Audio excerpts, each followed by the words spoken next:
والآن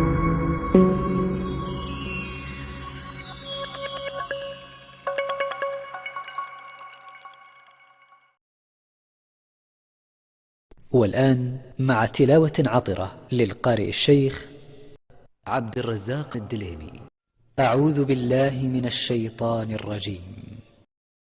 وإذ استسقى موسى لقومه فقلنا اضرب بعصاك الحجر فانفجرت منه 12 عينا قد علم كل أناس مشربهم كلوا واشربوا من رزق الله ولا تعثوا في الأرض مفسدين. وإذ قلتم يا موسى لن نصبر على طعام واحد فادع لنا ربك يخرج لنا مما تنبت الأرض من بقلها وقثائها وفومها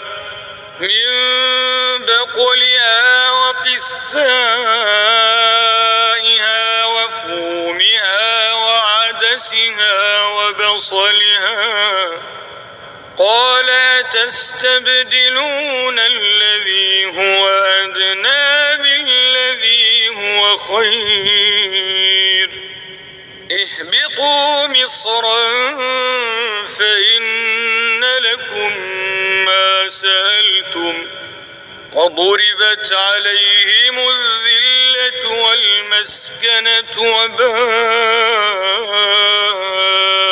بغضب من الله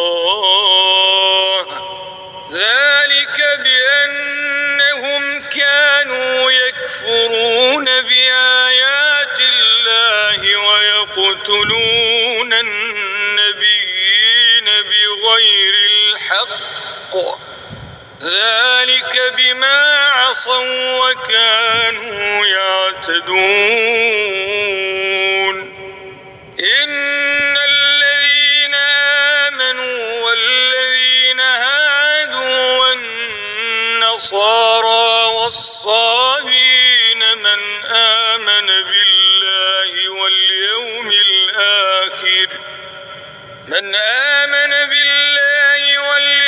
الآخر وعمل صالحا فلهم أجرهم عند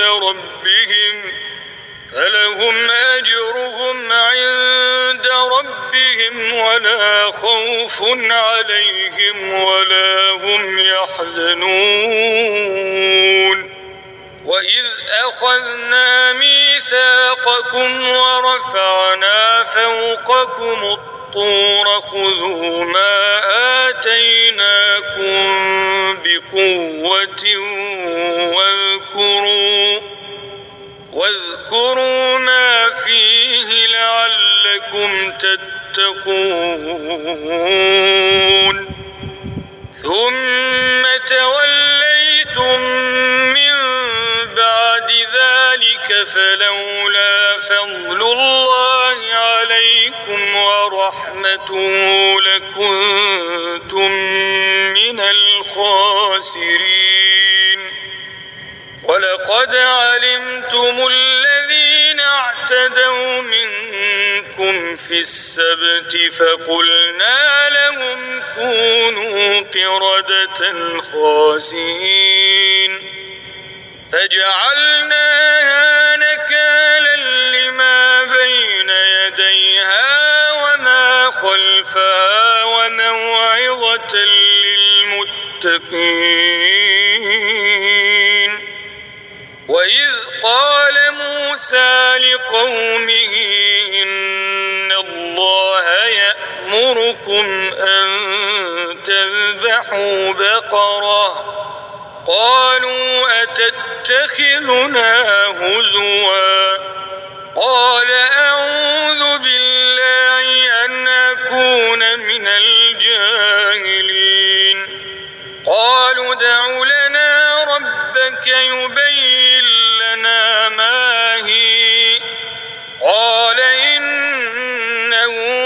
يقول إنها بقرة لا فارض ولا بكر عوان بين ذلك فافعلوا ما تؤمرون. قالوا ادع لنا ربك يبين لنا ما لونها.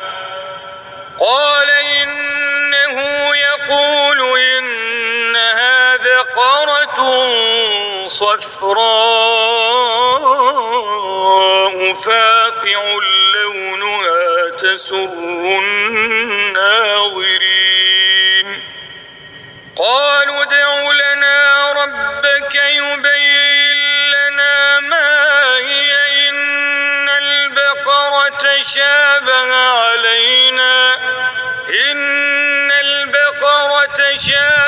علينا وإنا إن شاء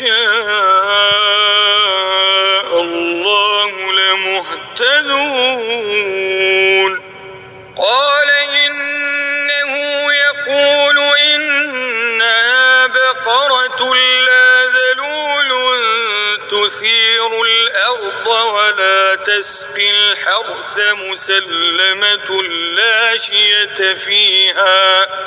قالوا الآن جئت بالحق فذبحوها وما كادوا يفعلون.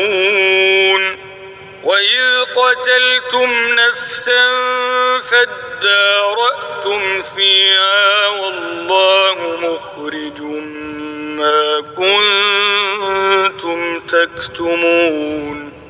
فقلنا اضربوه ببعضها كذلك يحيي الله الموتى ويريكم آياته لعلكم تعقلون.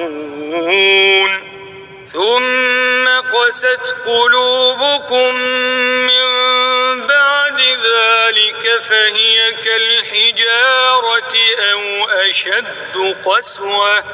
وإن من الحجارة لما يتفجر منه الأنهار وإن منها لما يشقق فيخرج منه الماء وإن منها لما يهبط من خشية الله وما الله بغافل عما تعملون.